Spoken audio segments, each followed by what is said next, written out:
tem de espiritual na descrição minuciosa dessas tribos? É o fato de que, como eles tinham uma herança terrena para receber, eles tinham de ter precisão na tomada de posse dessa terra.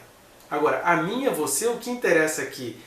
As questões misteriosas, espirituais, sempre nessa gelatina e nessa tensão do que é eterno, do que é temporal, do que eles poderiam fazer, mas do que em eles podendo fazer eles não iriam conseguir. A vida é cheia de mistérios.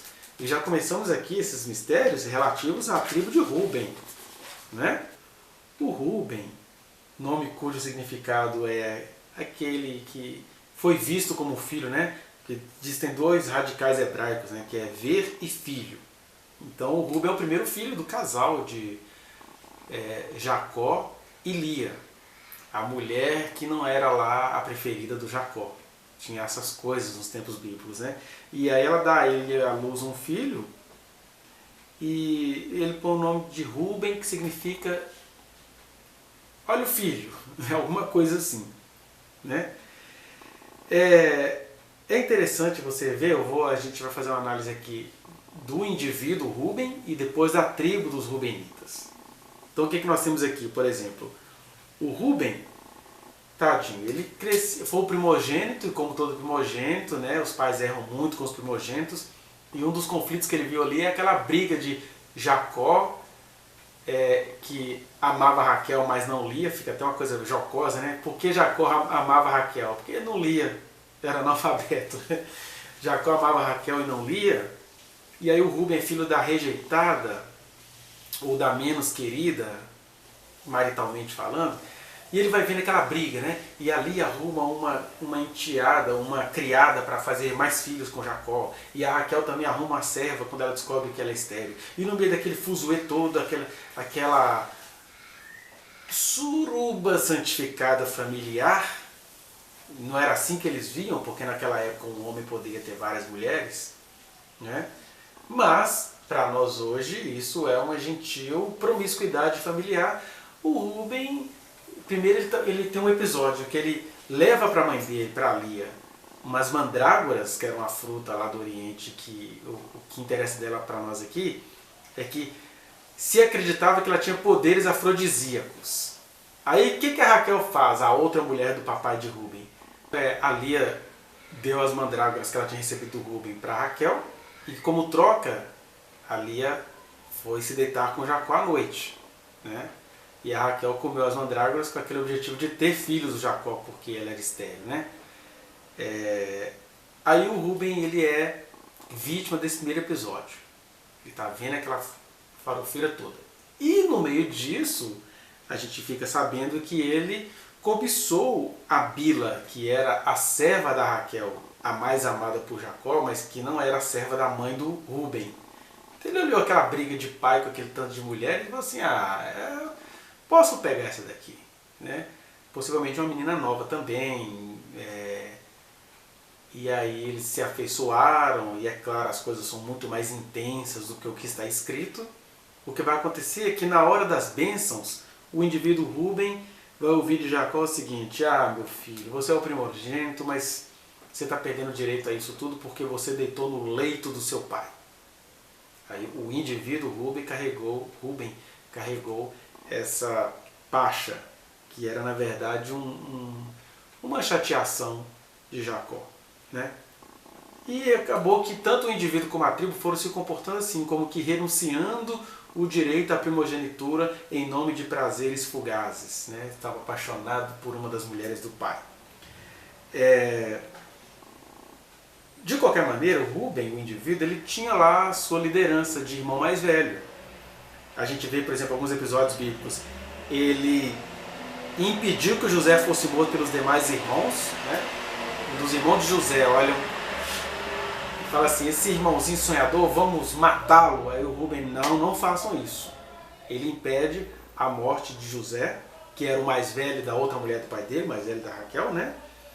E também, quando lá no Egito, José já governador do Egito, e os irmãos assim com medo, né? E agora? O que a gente vai fazer? Ele vai se vingar de nós? Aí o Rúben vai lembrar para eles, pois é, o Rubem vai chegar com eu avisei que a gente tinha que ser prudente. Então ele tinha algumas coisas a seu favor, né? O homem ambíguo, como todos nós. Passando do indivíduo para a tribo, o que nós temos? Primeiro, eram pastores, né? Muito gado, homens agrários, por assim dizer, agropecuários.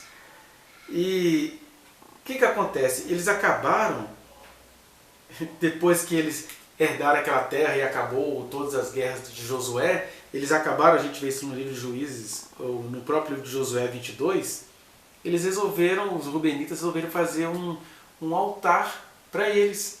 Deus tinha estabelecido que o culto seria em determinado lugar, que ali era em Siló, e os rubenitas fizeram um lugar de adoração específico só para eles, o que gerou uma grande revolta em Israel. Quer dizer, é a liderança do desligamento. E a partir daí a gente vai vendo, no decorrer da história, primeira coisa que acontece quando Israel se torna monarquia, eles pecam demais contra Deus e fazem muitos altares a deuses estranhos. O que acontece é que vem o Império Sírio, né, o rei da Síria, precisamente o rei Hazael.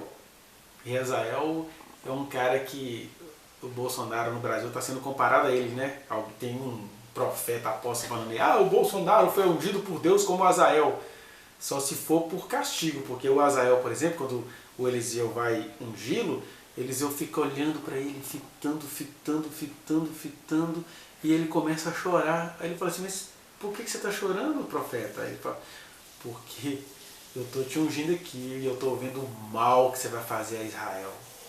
E aí, se Deus ungiu Hazael para punir Israel pelos seus pecados, isso não coloca Hazael como um anjinho. Então, se Deus permitiu a vitória desse presidente brasileiro que aí está, isso não é nenhum elogio ao presidente, é uma denúncia de castigo àqueles que confiaram nos seus próprios egos, construíram seus próprios altares políticos e ideológicos, e aí esse rei está aí. Né?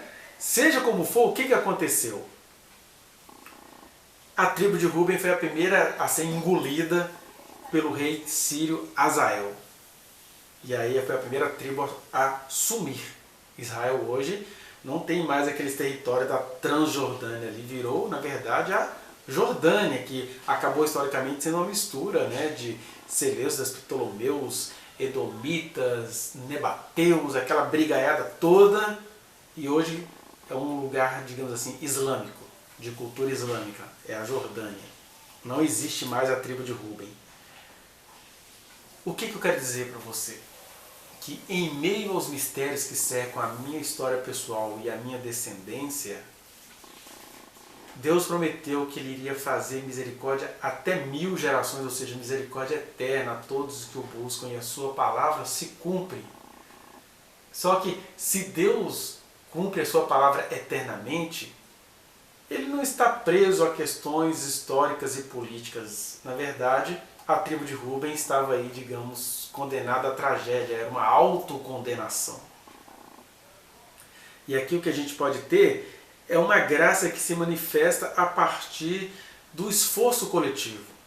Os rubenitas, diz que depois que eles assumiram a terra lá, dada por Moisés, atendendo ao pedido deles, eles não se empenharam muito em defender aquilo, então os moabitas foram para cima, né? E aquele pessoal todo do sudeste ali de Israel invadiu o tempo todo, eles não tiveram muito pulso e foram perdendo a terra até que eles se misturaram lá com as imposições do rei Hazael e foram dos primeiros povos levados para o cativeiro assírio ali pelo século 7 e 6 a.C. Né? Então a pergunta que eu faço a você é: quem você tem sido ante os mistérios da sua vida? A gente não sabe nada da nossa vida. A uns o Senhor chamou e vai levá-lo na vara, vai teimar. A outros o Senhor chamou, mas vai deixar as coisas se conduzir pela sua vontade. Quem você tem sido? Qual é o coração que você tem sido? Se o coração tem sido rubenita, assim, liderando situações particulares como um indivíduo, mas totalmente frouxo em questões coletivas? Quem tem sido você no semear do Evangelho? Deus quer te dar um território. E o que você está fazendo para manter esse território espiritual, esses portais eternos, que não é marcado, definido no mapa, mas que vai sendo definido na medida que você vai se empenhando, porque a palavra de Deus diz, em Hebreus capítulo 6, né, que considerado o tempo decorrido, deveriam todos ser mestres, mas o que vocês foram? Rubenitas.